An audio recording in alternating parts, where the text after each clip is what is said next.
Hey everyone, and welcome to The English Effect. So, for today's explainer, I want you to picture this. You're sitting in a really cozy, modern cafe, the vibe is great, you're catching up with a good friend, and you've just ordered your absolute favorite meal. But then, the waiter brings your plate, and oh no, something's just wrong. Well, today, we're going to learn exactly how to handle bad service or incorrect food, and we're going to do it with total confidence. We'll be walking through the practical, real-world English you need to fix these situations smoothly, without any of the stress. We've all been there, right? Have you ever received a cold meal but felt way too nervous to say anything about it? It is such a highly relatable feeling. You get the wrong order, or maybe your coffee is just freezing cold, and you just sit there drinking it in silence because you really want to avoid a conflict. It can feel super awkward to speak up, especially in a second language. But honestly, it really doesn't have to be. All right, let's jump right into section 1, the art of complaining. You know, in English-speaking cultures, speaking up when you're paying for a service is totally acceptable. Actually, businesses really want to know if you're unhappy. It's all about how you say it. So let's look at our first important vocabulary word for today, complain. It's a verb. To complain simply means to politely say that something is wrong or not satisfactory. A lot of times, people think complaining means shouting or getting angry. But in practical, everyday English, to complain just means you're trying to fix a practical issue. You're just sharing information so the restaurant or the store can actually help you out. Moving right along to section 2, speak up early. So timing is literally everything in a restaurant. The exact moment you realize there's an issue, you need to take action. Because if you wait too long, the situation gets much harder to fix. There are universal standards in any dining experience, and you are always justified in speaking up if these basic rules are broken. For instance, if the food is served cold when it's supposed to be hot, or if the meal is overcooked. Overcooked just means it was left on the heat way too long and now it's burned, dry, or tough. You should also speak up if the ingredients are spoiled, which means the food has gone bad and is no longer fresh or safe to eat. If your dish fails these basic standards, please always speak up. But keep this golden rule of the restaurant industry in mind. The first 2 bites rule. If there's a problem, you really need to signal the waiter after your first 2 bites, or even after just a quick look at the food. Do not eat the whole plate of food and then ask for a discount. Because if you eat the whole meal, the restaurant's just going to assume you accepted it. So, test your food early and speak up early. Okay, section 3, use polite phrases. Spoken English relies heavily on soft, indirect language to resolve issues without causing embarrassment or sounding demanding. It's this brilliant method called the soft startup. Step 1. Signal the waiter quietly with just a friendly nod or a small wave. You don't want to shout across the room. Step 2. Apologize for interrupting their work. And step 3. State the problem calmly. Showing friendly body language and staying calm leads to much better and, honestly, faster results than being aggressive. So, here's an essential everyday phrase you can use for step 2.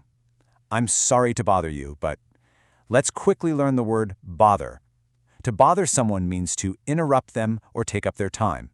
By starting your complaint with, I'm sorry to bother you, you instantly relax the waiter or the store clerk. It just shows respect for their hard work. Another fantastic, super useful phrase is, excuse me, but there is a slight problem. Excuse me is the absolute perfect polite attention grabber. And notice those words, slight problem. Slight just means small. Even if your steak is completely burned to a crisp, calling it a slight problem is a polite little English trick. By minimizing the issue, you make the staff feel way less defensive and they'll actually want to help you faster. And this brilliantly illustrates the difference between an aggressive approach and a polite one. If you go up and say, you made a mistake, well, it kind of sounds like an attack, right? But if you say, there may have been a misunderstanding, you are going to get much better results. A misunderstanding is our next vocabulary word. It just means a failure to understand something correctly. Saying there was a misunderstanding is a very polite way to avoid blaming the staff directly while still getting your problem sorted out smoothly. Which brings us to section 4, focus on I statements.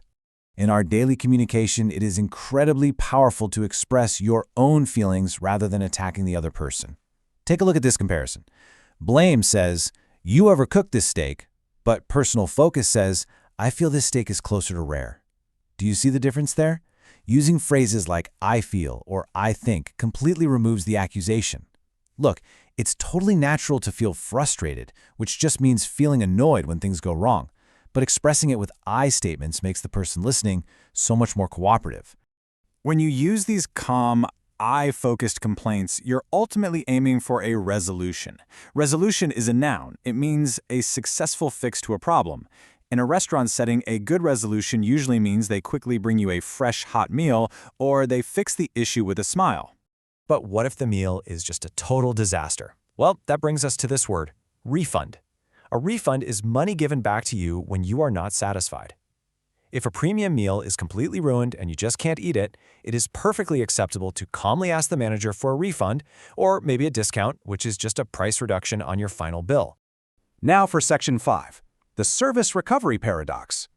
Now, what's really interesting here is a surprising psychological secret from the business world that proves exactly why you should never be afraid to speak up. Let's walk through this timeline together. At time 1, you place your order. Everything's great. At time 2, a mistake happens. Maybe the food arrives cold. Naturally, your trust in the restaurant drops. But at time 3, you make a polite complaint, and the restaurant provides a great resolution. Boom! By time 4, your trust actually spikes higher than it was at the very beginning. This is known as the service recovery paradox. When a business fixes your polite complaint well, you actually become a bigger fan than if the mistake had never happened at all. Crazy, right? And that naturally leads to our final vocabulary word for today, loyalty. Loyalty is strong, lasting support for a business or brand. By speaking up politely, you're actually giving the restaurant a fair chance to fix their mistake. And when they do, they earn your loyalty. You are literally helping them build a better business. So the next time you get a freezing cold cup of coffee or a totally overcooked meal, don't just sit there in silence. Use your new vocabulary, stay calm, and speak up. I really encourage you to keep practicing natural English in the real world.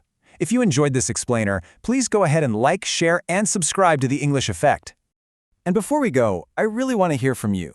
When was the last time a politely handled mistake made you love a business even more?